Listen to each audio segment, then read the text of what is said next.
Hi everyone, I hope you are all doing well. जैसा कि हमने बायो की सीरीज़ स्टार्ट की हुई थी जिसमें हमने फर्स्ट चैप्टर स्टार्ट किया था और फर्स्ट चैप्टर का हमने फर्स्ट टॉपिक पढ़ा था जिसमें हमने डाइजेशन में पढ़ा था कि किस तरह डाइजेशन ओरल कैविटी के अंदर होती है। हमारा नेक्स्ट टॉपिक आगे है फेरिंग्स एंड ओसोफेगस कि मीन्स खुराक फेरिंग्स और ओसोफेगस में किस तरह मूव करती है और किस तरह बाकी ऑर्गन्स के अंदर जाती है। फेरिंग्स से स्टार्ट कर लेते हैं। अब फेरिंग्स होती क्या है? फेरिंग्स हमारे पास एक स्मॉल ट्यूब होती है जो बिल्कुल हमारी ओरल कैविटी से पीछे कंबाइन की होती है, जुड़ी होती है, अटैच होती है। ठीक है, छोटी सी बिल्कुल ट्यूब होती है। अब ये इसका काम क्या है फेरिंग्स का? बेटा ये कंबाइन करती है, कनेक्ट करती है ओरल कैविटी को यानी माउथ को किससे? ओसोफेगस से। अब ओसोफेगस कहते होते हैं खुराक की नाली को जिससे पास करके फूड आगे वाले ऑर्गन्स में जाता है। ठीक है, ये छोटी सी स्मॉल ओपनिंग ट्यूब होगी जो कि कनेक्ट करेगी ओरल कैविटी को हमारे ओसोफेगस से। अब ये इसका और भी काम है, ये हमारे नोज़ को भी कनेक्ट करती है विंड पाइप से। जिस तरह माउथ को कनेक्ट करेगी खुराक की नाली से, सेम इसी तरह से ये नोज़ को कनेक्ट करेगी विंड पाइप से।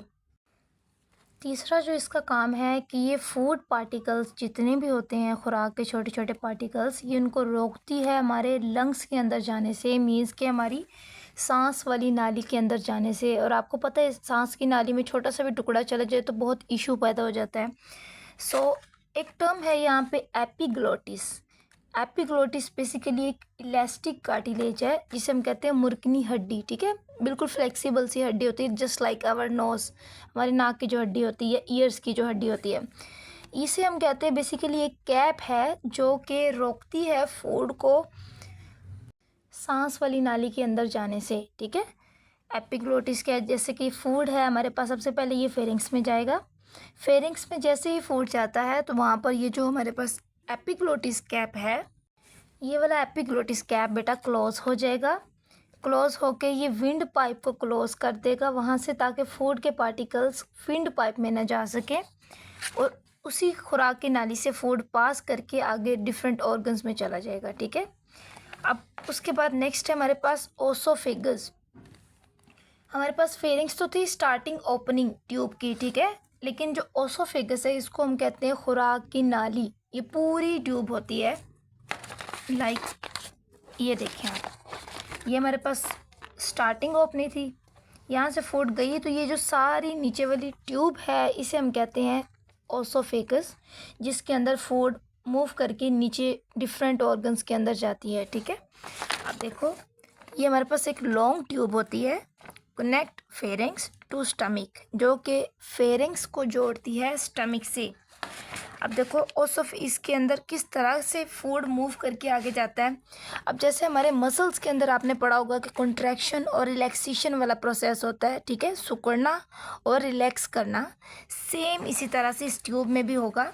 फूड कॉन्ट्रैक्ट करेगी फिर रिलैक्स करेगी, पीछे से धकेलेगी फूड को, जब वो कॉन्ट्रैक्ट करेगा तो फूड को आगे धकेलेगा, फिर वो पीछे वाला हिस्सा खुद रिलैक्स हो जाएगा। ठीक है, इसी तरह कॉन्ट्रैक्शन और रिलैक्सेशन से फूड आगे मूव करती है और एक वेव लाइक स्ट्रक्चर बना देती है। ठीक है, वेव लाइक रिदम को हम क्या कहते हैं बेटा? पेरिस्टालसिस कहते हैं। ठीक है, अब आपने याद रखना है कि हमारे पास जो ओसोफेगस वाला पार्ट है यहाँ पर किसी किस्म की भी डाइजेशन नहीं होती।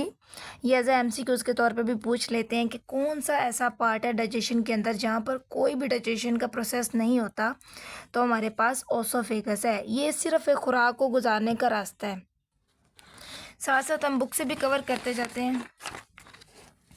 अब देखें, pharynx is a short tube like part behind the oral cavity. अब it connect oral cavity to oesophagus and also connect nose to wind pipe. जैसे कि ऑलरेडी मैंने आपको बताया, the process of chemical digestion that started in oral cavity continue here as an important function of pharynx is. इसका अहम काम क्या है हमारे पास कि ये रोकती है खुराक को एंट्री करने से फूड पार्टिकल्स को लंग के अंदर। ठीक है, it is done with the help of elastic cartilage tissue called epiglottis. ये भी आपको बताया कि ये कैप होती है जो कि जो कि हमारी सांस की नाली को कवर कर देती है ताकि फूड उसके अंदर ना जा सके। When swallowed food pass through the pharynx the top of trachea, बेटा इसको भी विंड पाइप कहते हैं ट्रैकिया को, is pushed up against the epiglottis. In this way the opening of trachea close and the swallowed food pass through it. Means के उस time period में वो वहाँ पर एक कैप बन जाती है जो कि क्लोज कर देती है ताकि फूड सिर्फ विंड पाइप से ही ना जा सके विंड पाइप में, बल्कि सिर्फ फूड की नाली के अंदर पास कर सके।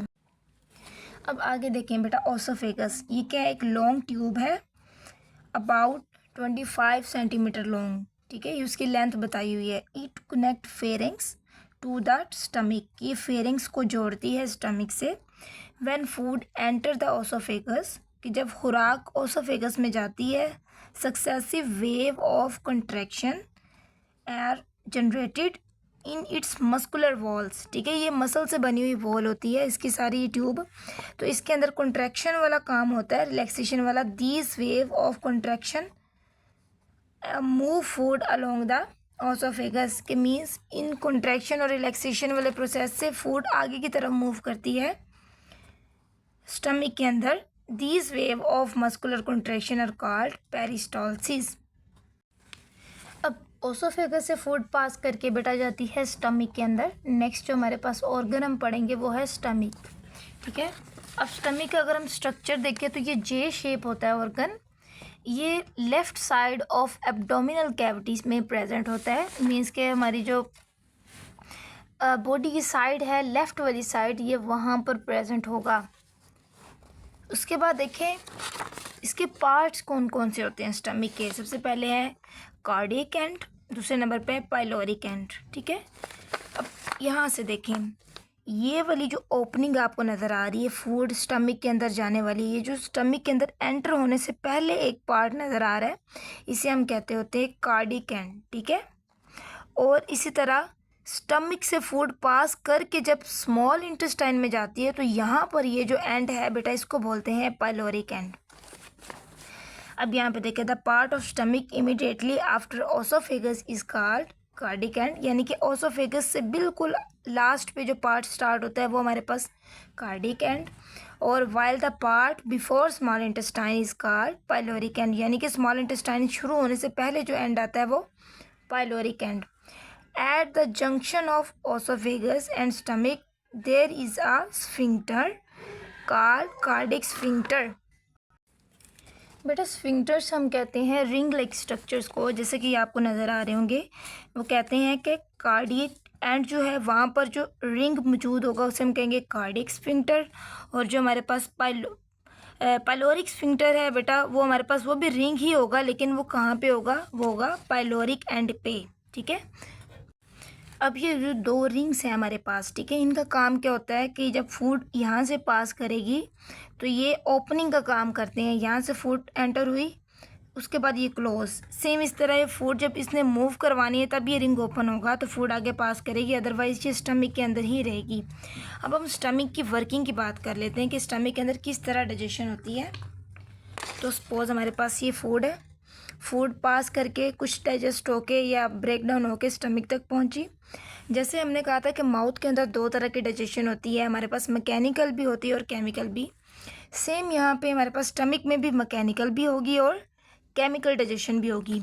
अब मैकेनिकल किस तरह से होगी कि स्टमक की जो वॉल है वो भी इलास्टिक होती हैं, मस्कुलर होती हैं, तो इसके मसल्स की जब कंट्रैक्शन और रिलैक्सेशन होगी तो वहाँ पर फूड मिक्स होगा और मज़ीद ब्रेक होगा। जैसे कि हम कह लें कि हम जूसर मशीन के अंदर कोई भी फूड डालते हैं, ठीक है, जूस बनाने के लिए, तो वो उसको अच्छे से मिक्स करने का काम करता है। इस तरह यह स्टमक की वॉल्स भी कॉन्ट्रैक्ट और रिलैक्स करके फूड को मज़ीद ब्रेक करेंगी। और इनकी कॉन्ट्रैक्शन और रिलैक्सेशन से बेटा हीट प्रोड्यूस होती है वॉल से, और वो हीट प्रोड्यूस जो होगी ये लिपिड को भी मेल्ट करने का काम करेगी।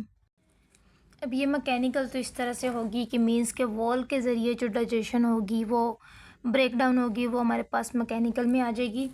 अब जैसे हमने पीछे देखा था कि केमिकल डाइजेशन में कोई ना कोई केमिकल्स यूज़ हुए थे, सेम इसी तरह से स्टमक के अंदर भी बेटा गैस्ट्रिक ग्लैंड्स होंगे, जैसे कि माउथ के अंदर सलाइवरी ग्लैंड्स थे। अब वो गैस्ट्रिक जूस रिलीज़ करेंगे, जैसे हमने कहा था कि सलाइवरी ग्लैंड सलाइवा रिलीज़ करते हैं, same gastric glands gastric juice release करेंगे। अब हम इसकी कंपोजिशन देख लेते हैं कि गैस्ट्रिक जूस किन किन चीज़ों से बना होता है बेटा। इसमें आ जाते हैं हाइड्रोक्लोरिक एसिड, मीन्स के सबसे पहले एक एसिड आएगा इसमें, फिर उसके बाद एंजाइम इसमें भी होगा, मीन्स के यहाँ पे भी डाइजेशन हो रही है, और लास्ट पे है म्यूकस। अब आप देख लें हाइड्रोक्लोरिक एसिड का काम क्या है। सबसे पहले तो फूड के अंदर अगर कोई भी जर्म्स है हमारे पास, कोई बैक्टीरिया आ जाता है सडनली, तो ये उन चीज़ों को, उन जर्म्स को किल करने का काम करेगा, ठीक है। सेकेंडली, ये जो हमारे पास एंजाइम दिया हुआ है ना यहाँ पे पेप्सिनोजेन, ये हमारे पास स्टमक के अंदर इनएक्टिव फॉर्म में पड़ा होता है, मीन्स के इसको हम इस्तेमाल नहीं कर सकते इस फॉर्म के अंदर। तो अब इस पेप्सिनोजेन की जो एक्टिव फॉर्म होती है ना, काम में लाने वाली फॉर्म, वो होती है पेप्सिन। तो इसको एक्टिव फॉर्म में कन्वर्ट करने का काम भी यही हाइड्रोक्लोरिक एसिड करेगा, ठीक है। पहले नंबर पे तो जर्म्स को किल करेगा, सेकंड नंबर पे इनएक्टिव एंजाइम को कन्वर्ट करेगा एक्टिव फॉर्म में, ताकि वो फूड को क्या करे, ब्रेक कर सके। अब ये याद रखना है कि पेप्सिन किस चीज़ को ब्रेक करता है बेटा, वो करता है प्रोटीन को। जिस तरह हमने देखा था अमाइलेज ब्रेक करता है कार्बोहाइड्रेट्स को, इसी तरह पेप्सिन एंजाइम करेगा प्रोटीन को, छोटी छोटी चेन्स के अंदर अमाइनो एसिड्स की, जिसे हम बोलते हैं पेप्टाइड्स। अब प्रोटीन का सिंगल यूनिट होता है अमाइनो एसिड, ठीक है, और ये छोटी छोटी चेन्स जो होंगी इन्हें हम बोलेंगे पेप्टाइड्स। उसके बाद म्यूकस का क्या काम है बेटा, म्यूकस स्टमक की वॉल्स को प्रोटेक्ट करता है। अब आपको पता है एसिड जब भी किसी जगह पर रिलीज़ होता है या बनता है, एसिड वहाँ पे चीज़ों को भी ख़राब करता है। तो सेम अब स्टमक में अगर रिलीज़ हो रहा है तो स्टमक को डैमेज करने का भी काम करेगा। तो रिलीज़ होने से पहले स्टमक क्या करता है, अपनी वॉल्स के अंदर पूरी म्यूकस की एक लेयर बना लेता है, ताकि वो उस लेयर्स के साथ अपने स्टमक की वॉल को प्रोटेक्ट कर सके इस एसिड से। अच्छा, अब हम बुक से देख लेते हैं थोड़ा सा डिटेल में। Stomach is responsible for mechanical and partial chemical digestion of food, यानी कि यहाँ पे मैकेनिकल और केमिकल दोनों होगी। It also store food. The wall of stomach are made up of thick smooth muscles, यानी कि इस मसल से बनी होती है। When food arrive in stomach, जब फूड स्टमक के अंदर आता है, these muscles contract rigorously. Their contraction help in churning, means के ब्रेक डाउन करने में फूड की इनटू स्मॉल पार्टिकल्स। यहाँ पर फूड की फर्दर ब्रेक डाउन होती है और हीट प्रोड्यूस होती है। उस हीट को आगे यूटिलाइज किया जाता है बेटा लिपिड्स को मेल्ट करने में। अब many small gastric glands present in the inner wall of stomach, जो कि सिक्रीट करेंगे बेटा गैस्ट्रिक जूस। अब गैस्ट्रिक जूस की भी हमने कंपोजिशन देखी है कि वो हाइड्रोक्लोरिक एसिड से बना होगा, इनएक्टिव एंजाइम पेप्सिनोजेन से बना होगा और म्यूकस से। अब हाइड्रोक्लोरिक एसिड जो हमारे पास है, ये पेप्सिनोजेन को कन्वर्ट करेगा पेप्सिन में, जो कि ब्रेक करेगा प्रोटीन को स्मॉल चेन में, जिन्हें हमने कहा था पेप्टाइड्स। म्यूकस क्या करेगा बेटा, प्रोटेक्टिव लेयर बना देगा इनर वॉल ऑफ स्टमक में।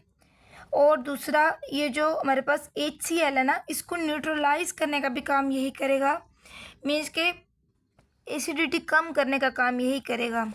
उसके बाद आगे देखो, food usually remain in stomach for 3 to 4 hours. ये MCQs में आ सकता है कि एक स्टमक के अंदर कितनी देर फूड स्टे करती है, तो 3 से 4 घंटे स्टे करती है। Due to action in stomach the food become soup like. कह रहे हैं कि स्टमक के अंदर जब ब्रेक डाउन होती है फूड की, तो बिल्कुल सूप लाइक, जैसे कि जूस बनाते हैं इस तरह का ये मिक्सचर बन जाता है, जिसे वो नाम देते हैं chyme. The pyloric sphincter control the flow of chyme, कि जो हमारे पास ये पाइलोरिक स्फिंक्टर है, इसको बाहर मूव नहीं करने देता, ये इसके फ्लो को कंट्रोल करता है। Each time the pyloric sphincter open, तो हमारे पास 5 से 15 ml काइम मूव करके आगे स्मॉल इंटेस्टाइन में जाता है, यानी कि जब जब इसकी ओपनिंग होगी तो इतना मिक्सचर हमारे पास आगे मूव करके जाएगा, बाकी स्टमक में ही स्टे करेगा। तो यहाँ तक हमारे पास स्टमक था। अब नेक्स्ट लेक्चर में इंशाल्लाह मैं आपको बताऊंगी कि स्मॉल इंटेस्टाइन में किस तरह वर्किंग होती है और फूड आगे किस तरह उसकी एब्जॉर्प्शन होती है। तो अभी के लिए अल्लाह हाफिज़, थैंक यू।